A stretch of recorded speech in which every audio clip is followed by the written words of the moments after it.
সিংহ ও ইঁদুরের গল্প। একদা এক বনে এক সিংহ বাস করত। একদিন সে তার গুহার সামনে ঘুমাচ্ছিল।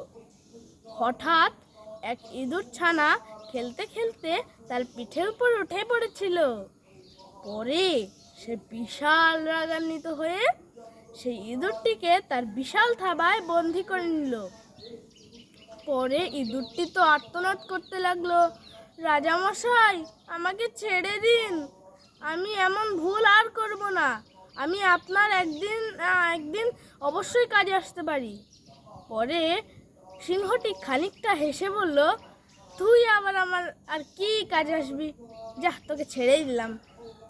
সেই বলে সেই ইঁদুরটিকে তুচ্ছ-তাচ্ছিল্য করে ছেড়ে দেয়। কিছুদিন পরের কথা। একদিন সে বনের রাস্তা দিয়ে হেঁটে যাচ্ছিল। তখন সে শিকারির পাতা জালে আটকে পড়ল। সে আর্তনাদ করতে লাগলো, বাঁচাও বাঁচাও, এরা আমাকে মেরে ফেলবে।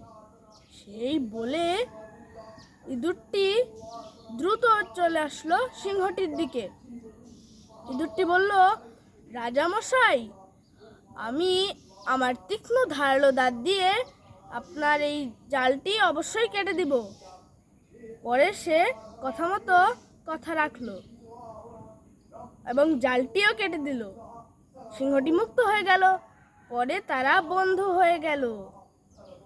এই গল্পটি থেকে আমরা যা শিখলাম, কখনোই কাউকে তুচ্ছ-তাচ্ছিল্য করা উচিত নয়।